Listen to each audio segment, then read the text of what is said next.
Musik. Självklart kanske många av er tycker, men faktum är att det inte är så där helt självklart. Det här med humor är nämligen ganska så knepiga grejer. If I came out just saying like Shazam, I'm Weird Al Yankovic, then it would just be funny and it would just work on one level. You can't make any jokes at all. No jokes. None? Whatsoever? No, because it's dangerous. Hur crazy får man vara? Vad är show och vad är bara töntigt? Och den gränsen måste vi hela tiden, varje dag, dra upp för oss själva för att kunna hitta rätt. För att inte tippa över och bli jalla och heavy. Liksom.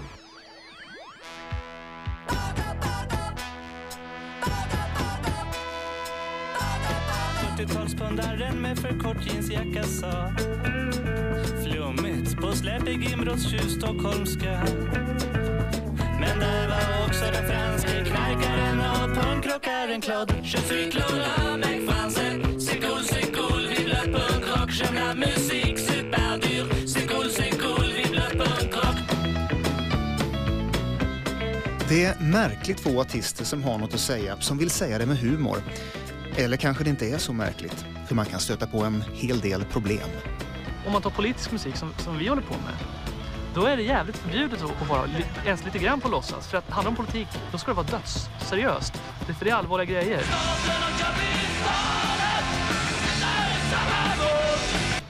Så jag vet inte. Det ska vara aggressivt eller jätteinkännande. Ja. Men det finns inget utrymme för humorn och liksom att stryka medhårs lite grann.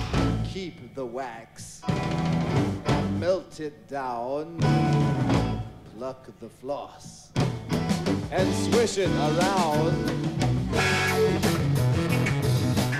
Så varför tar vissa risken? Varför använda humor och riskera att bli enbart ett skämt? He loved music and was dead serious about it, but he refused to sort of take the posturing of it seriously. So henceforth he would, work with the London Symphony Orchestra in 200 motels and put ash all over their shoulders like they'd been smoking and dropped ash because he didn't like the bogus pomp, as he called it,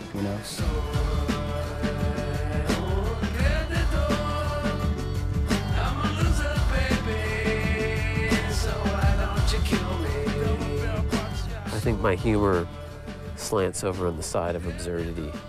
It's not straight up funny for humor's sake, but I try to work with humor in a way where it doesn't negate the music. It doesn't cheapen the music. It just maybe adds another subtext to it.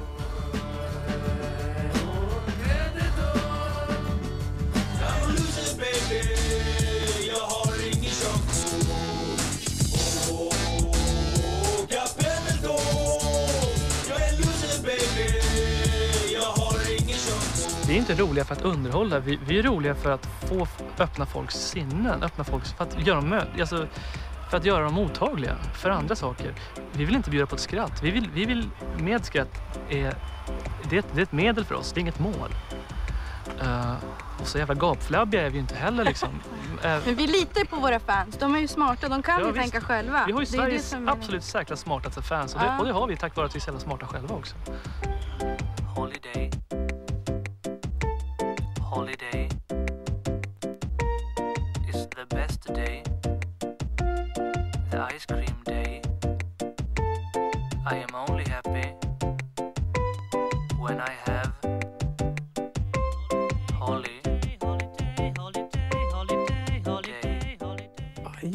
I use it almost like sugar in medicine, some medicine, you need it, but to make it digestible, you got to put a little sugar in there. So I put a little humor in it. You're a dead weight, right straight on your way, sunk in the midnight shade. Drink the bravest draft, the music drags, the music drags, the music drags. Because there's a little bit of bitterness in the music, and there's sometimes a bit of darkness or sadness, and the humor makes it more human, less one-dimensional. Herregud, är man så jävla enkelspårig så att man inte kan dra upp munnen och beröra på samma gång. Då är man inte värd att vara vårt fans. Vårt fan heter det.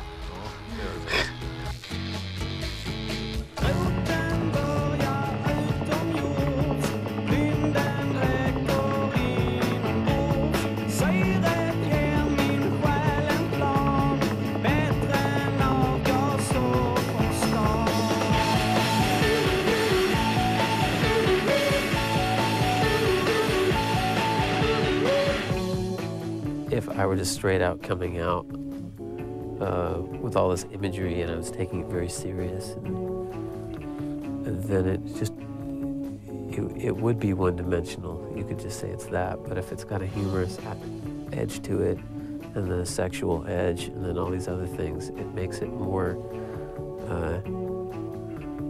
It makes it more human because that's the way we express things. We're not one-dimensional. We're not one track, one emotion, one attitude.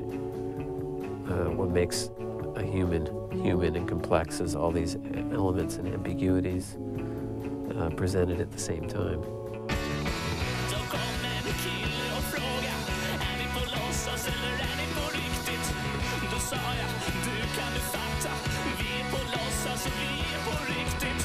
Svaret är att vi är både på låtsas och på riktigt.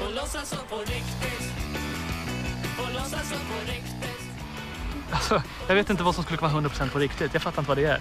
Det skulle vara så jävla pretentiöst och tråkigt och dött. Ja, då dör jag. Men det måste finnas ett moment av låtsas liksom. Det måste finnas det om man ska vara artist, tycker jag. Jag menar, Dregen är väl lite grann på låtsas. Hur mycket är han riktig i sin rock? Nu är lite fantasy nästan. I sin rockighet. Och låtsas som på riktigt. Och låtsas som på riktigt. Och låtsas som på riktigt. Och låtsas som på riktigt. Och låtsas som på riktigt. Och låtsas som på riktigt. Och låtsas som på riktigt.